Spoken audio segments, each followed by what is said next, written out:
Testing, testing, testing.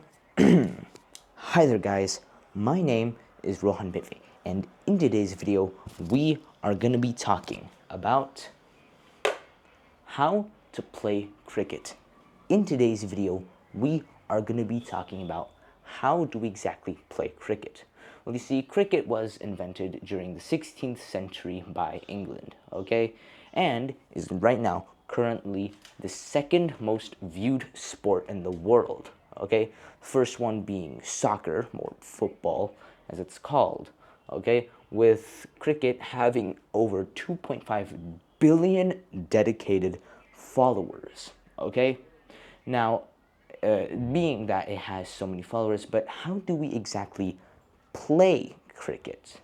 Well, there are various formats. Cricket could take place, not take place, could take around maybe a few hours or a day or even multiple days depending on the format, but they all have the same rules. So what are these rules? Well, here they are. Now, cricket takes place in an oval field, okay? And at the center of this field is a rectangle, okay, which is known as the cricket pitch in the center, okay? Now, at the either ends of the cricket pitch are two wickets, okay, which more or less consist of three stumps, okay, which hold up two bails, okay? And there are two wickets on each side, okay? Now, there will be two teams. So there will be two teams again. Each team will have 11 players on, again, each team. And the main goal of cricket is to score more runs than the opponent team. So how does that work? So in the beginning of the game, okay, the umpires, which are basically refs to make sure that the game is fair and square, okay, will basically do like a coin toss. And once the teams have decided which team will be the batters and which team will be the fielders, okay, the team who are the fielders will spread all their players out throughout the field, and one of the fielders will become the bowler, which will bowl the ball using various techniques to hit the wickets, while on the batter team, two batters will be selected to guard these wickets, okay? So they'll be right next to the wickets in the pitch, okay? So when the game begins, okay, the bowler will use their various techniques to bowl the ball and attempt to hit the wickets, while the batter's goal is to defend it, okay? So let's say they hit the ball, right?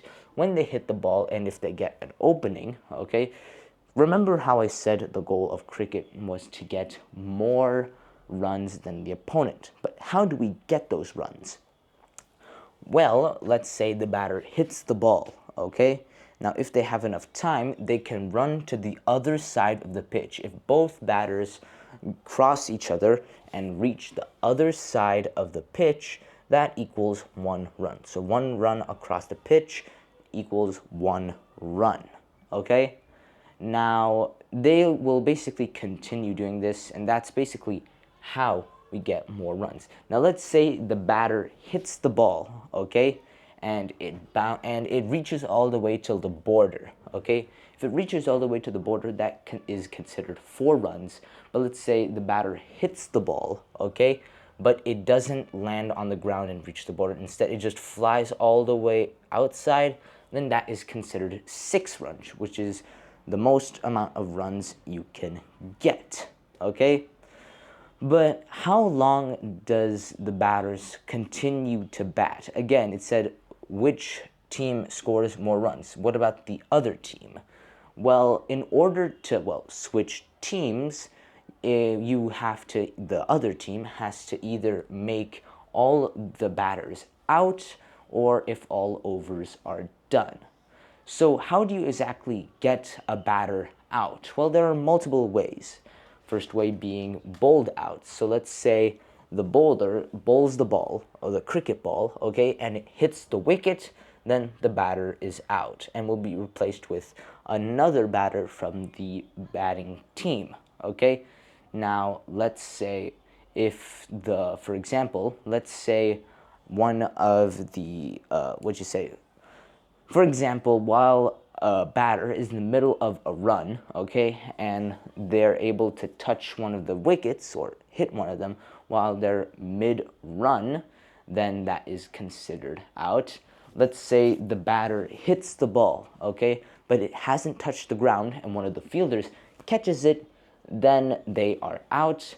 Or if there is a leg behind, let's say the ball hits the leg and they're behind the wicket, that is also considered out. So let's say the ball hits you in the leg, right, and pushes you on the wicket, then it is also considered out.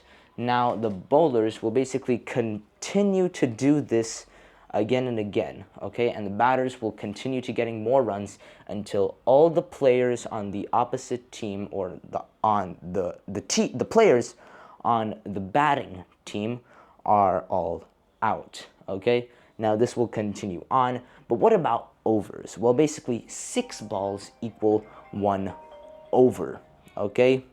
Now due to this, okay, being 6 balls equal 1 over. Now again, depending on the format, let's say it's a 1-day format, that would mean per